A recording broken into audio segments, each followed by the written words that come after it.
for this issue.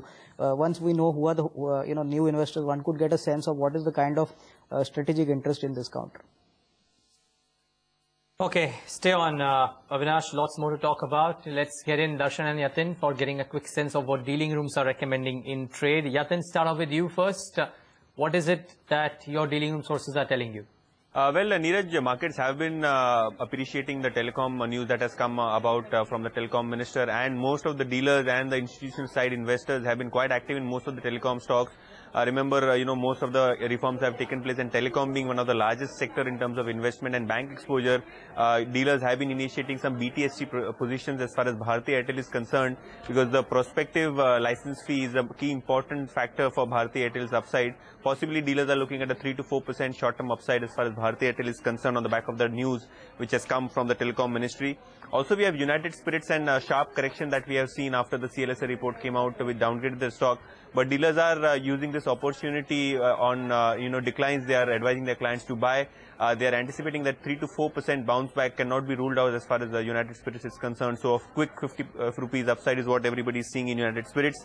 And lastly, we have Evron Education, wherein select HNIs are said to be accumulating. Remember, the stock was quite active last week on huge volumes. Today also the volume picture is quite heavy on the stock.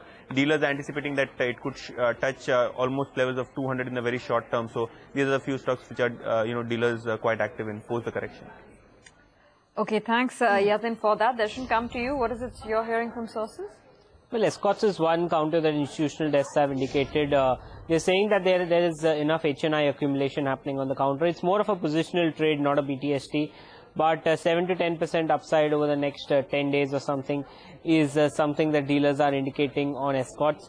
The next one is Adani Enterprises, and we spoke about this in the morning, in which this IDFC sales note came in, and IDFC is pushing this counter, and they're saying that because of the rupee appreciation against the dollar, it will help Adani Enterprises reduce the liabilities that it has in rupee terms, and the benefit here will be to the close to almost 2,000 crores. And clearly, on a technical trend also, Adani looks good in trade. And the last counter they're speaking about is Tata Steel, in which Deska indicating that there is fund accumulation happening at every decline. More of a positional trade, looks very good for the long term. And even today, Citi came out with a report on Hindalco. They have downgraded Hindalco, but they're saying that they're advising clients to shift positions from Hindalco into Tata Steel. Okay, gentlemen, thanks so much for joining in and giving in what dealing rooms are recommending. Before we get in those BTSTs, just a word on a couple of sectors which have done okay the last couple of days. Avinnash, anything that you're hearing in education? Because the last 2 days, I mean, never mind the weakness today, but they've been positive, the likes of Educomp, Evron. I think, the kind of valuations Educomp has thrown up, Neeraj, I think probably, there are some HNI investors who are getting into the stock purely from the point of valuations. In Evron, we are hearing that some, fund buying has happened at possibly at the current market level. So possibly there's some interest in these counters. But another education stock, which is a slightly illiquid stock, but which has got a strong business model, is Navneet Publications. I would suggest even there, some buying interest should come in, because in terms of the business model, in terms of the valuations, I think this is also one stock which the institutions like, but due to pure liquidity, the stock has not actually caught on. But I think as a space, definitely there's good value in this space, probably from a medium to longer term horizon. Anything you're hearing on the UB group? I mean, United Spirits is being taken to the cleaners today. Deal, no deal? Neeraj, I think clearly, a lot of speculation whether the Diageo deal happens, not happens. I think clearly, in the next 2 weeks, I think once Kingfisher Airline gives a review on how it wants to restructure its operations, I think that would be the key, because till that time, markets would continue to speculate. But if the Diageo deal doesn't happen, and if Kingfisher is unable to get the cash, I think then it's a clear negative. Kingfisher would possibly crash from the current levels.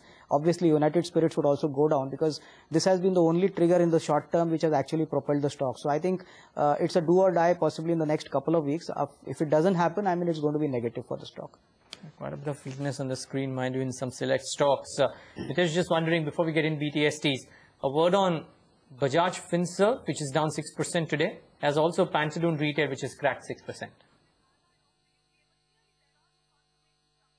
Bajaj, I think, appears to have done a rally, and then now I think is getting corrective. I didn't expect that to begin with, honestly, but I think, the rally could take it down to as low as about 825. 843 is a minor support, but I think 825, 830 is where the stock would head towards, and I think the decline should be arrested around those levels. Pantaloon retail on the other hand gave a very strong breakout, and this still appears to be a pullback. I think as long as we are above 193, 191, I think should be all okay, and the stock can possibly resume after touching or just moving around those levels. Okay, we're just speaking about everyone. I think it's just come off quite rapidly, 0.5% off. I think Educom should also be pulled up on your screen just to see. A lot of these active stocks are looking extremely weak in this session today, so not great news. But 320, what do you do as a closing strategy is the big question. Let's get in our technical expert for the BTSTs. Ashwini, a word on the market at 320, and two, what would you do with some specific stock strategies? Well, on the market, we remain bullish. Now, where exactly you want to enter is a matter of tactics.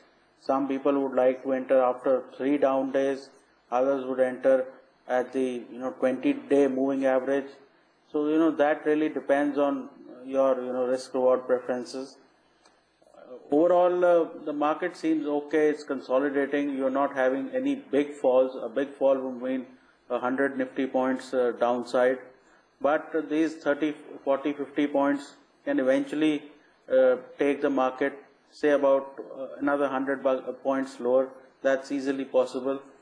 On individual stocks, there are still stocks which are making fresh highs. So Havells can be bought with a stop about 635, 640, and look for targets closer to 715, 720. Mitesh, come to you. What would be your closing strategies? So I think, my sense is that the Nifty might, take some more time to consolidate, and I would suggest therefore selling a 5800 call option around the 3840 mark. That's where, we've taken some short positions. Even a stop at about 48, I think 25, 23 on the downside could be a good target in the short term. Avinnash, I can't take 10-minute strategies from you, but any short-term strategies that you may have stock-wise in the market? In fact, in the very short term, in the next 3 months, if anybody wants to take a positional call, I think we have been recommending clients to buy a media stock called Eros. They have been, have a good run of good movies in the pipeline, and recently, 1 or 2 of their movies have actually done well. So I think from these levels, 160, 62 odd levels, I think probably a level of 180, 185 could be possible. I think an upside of about 15%, which clearly would possibly be possible, because considering that November also is a month where they have a good lineup for movies. So here, in this kind of weak market, this company has actually performed well, and usually on pure event kind of driven basis, the stock actually moves up or move down. So clearly, at this level, I think there is good value in the stock. So one can take a short-term call for the next 3 months. Okay, a couple of stocks. Mitesh, a word on Asian Paints, something that you've spoken about on Friday. It is looking reasonably okay, 2% higher. What to do here? Slightly negative on Asian Paints, kind of managed to reverse that. But I think the overall structure hasn't improved drastically over here. If it starts, trading below levels of 38, 30, 38, 20 again, I think, I would possibly look to take some short positions over there. Okay, that's the word on Asian Paints. Just bring up some of the other stocks and what they have done. Ashwini, just wondering, I know your broad call on the bank Nifty remains positive. Anything on the specific banking names? Well, if you have to buy a mid-cap PSU bank, then, Canara Bank hasn't really corrected, while the bank Nifty has maybe, corrected, say about 350 points from the top. So this can be bought with a stop about 420, 425, and look for targets about 475, 480. Okay, that's Canara Bank, 3% higher in the session. Just to any strategy, Mitesh, that you would have on either a DLF or a Reliance Industries?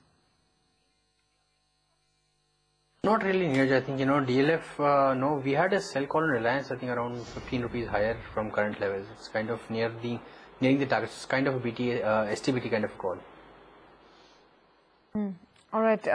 Just a quick call coming in on some of the other index heavyweights. And Avinnash, I want to get you here on a BHEL and an L&T in this session. I think L&T definitely, I think on declines, I think it could be a good buy, because I think clearly in terms of the order book and the kind of order wins they've got in the couple of quarters, I think my sense is even this quarter should be a decent performance.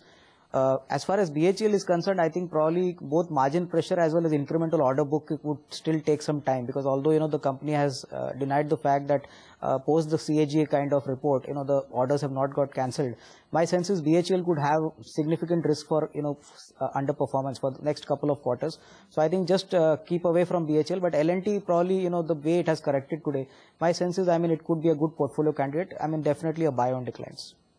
All right, two stocks, one large cap and one mid cap, Avinash, that you'll be watching out for from an earnings perspective, and depending on what numbers come out, you take a call on the stock. I think on the large cap, I think I'm pretty positive on SBI. My guess is, I think, this quarter the bank should be showing pretty good, decent upside. And with this, CRR cut coming in, I think the bank would obviously take full benefit of this incremental benefit coming in. Obviously earnings would also increase. So SBI, definitely earnings growth are going to be much better than Q1. Probably, a target price of say 23 to 2400. And on the mid-cap side, there's a stock called BASF, which I feel should do significantly well with the rupee appreciating and with a large capex announced, which is going to be operational from 2014. The company has already done well in the first quarter, and it's also a delisting candidate. So, at these levels, one can really look at it as a deep value stock. About a year down the line, I'm looking at a price of something like 750, 775. Okay, that's a quick take on two individual counters. SBI from the large caps that Avinash is keeping an eye on. Avinash, I would also want your opinion on some of the auto names. Between two-wheelers and four-wheelers, where's the bet? I think two-wheelers would be more, stable, because four-wheelers this quarter, I'm not looking at any significant kind of improvement in numbers, either from Ashok Leyland or from Mahindra & Mahindra. My guess is, Tata Motors would obviously, be slightly neutral, because considering the fact that a large portion of the revenue and profits comes from the global markets. But from the four-wheelers, Tata Motors, and from the two-wheelers, it would be Bajaj Auto. All right, Jim, let's start wrapping up the market. Just stay on with us for a bit more. You're looking at the index closing pretty much at the lowest point of the session, 1.25% loss, 56.76. Expected correction coming into the market after closing into, in fact, going past 5,800. The stocks which have held out, Sun Pharma and Ultratech Cement, those are the prominent gainers. Bharti Airtel has also been able to hold out, as has Reliance Communications, as the Econ has decided to levy a one-time fee on a prospective basis. So some bit of a relief rally coming in there, as retrospective would have been more detrimental for these companies. On the lower side, on the losing side rather, you have the entire rate-sensitive basket, which has looked weak. So DLF down about 7%, Reliance Industries brokerage calls coming in there, 4.5% down on that stock, 820. In fact, a chunk of the sell-off is attributed to Reliance's fall this afternoon. Some of the commodity names, Hindalco's looked weak, L&T has given way, Reliance Infrastructure has sold off. You have some of the key banking names and also the key IT names ahead of earnings, which have looked weak. Okay, mid-caps, and let's see what's moving around. There's strength in a couple of small stocks, Triveni Engineering and Z News, which topped the charts of the BSE mid-cap gainers. But Sun Pharma's strength has percolated into Sun Pharma Advanced Research, or SPARC. So that one is up 6.5% in trade. Brokerages are a mixed bag today. JM Financial continues to rise and shine. India and Infoline cracks in trade. So not good going. No prizes for guessing, unfortunately so. But MK Global still continues to languish, if I'm not wrong. The last time I saw it was down. But we'll pull up MK Global for you as well. 10% off in trade. Bajaj Electricals is up 5%, so good going for that one. Aurobindo Pharma, 3.5%. There is strength seen in Tata Global Beverages, so up 3.5%. Havells hasn't had the bad day, so that's doing okay. And IVRCL, after a couple of days, has done okay. In fact, NCC2, just about that 53 mark, so not bad going. After a while, Wokhard makes a bit of a comeback, so 1,300. 8 figures amongst the list of the top 10-15 gainers. What's not done well, we spoke about India and Infoline. That's gone down. TV18 Broadcast, 6.5% off in the session. Pantaloon Retail, 5.5% down. Parsvanad, Jubilant Life is down close to 4%. And amongst the liquid names, Apollo Tyres and HOEC are a couple of stocks which have gone down in the session today. That aside, a Titan is down 2.5%. That sums up the mid caps. Small caps, a couple of stocks should come up. Actually, pull up the railway stocks for you also, because Devar Abba is 2.5% higher for Kalindi Rail. Texmaco, Titagarh Wagon should also come up. Maybe. No, not really. So it's a bit of a mixed bag, neither here nor there for some of the railway stocks. The final picture at close before we talk about a couple of small cap winners. 5671, almost 1.5%. So that's gone down quite a bit in today's session. The mid caps and the small caps have looked soft too. There have been individual movers.